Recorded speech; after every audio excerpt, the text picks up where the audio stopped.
Dear friends, today this video is about phrasal verb cast.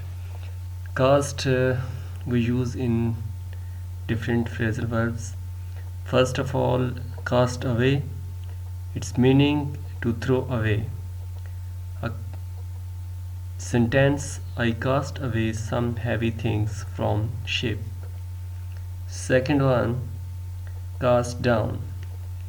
When a person is feeling unhappy. So its sentence is: he is cast down because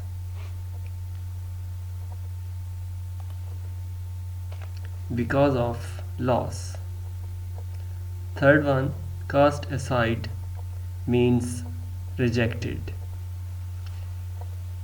He cast aside old things.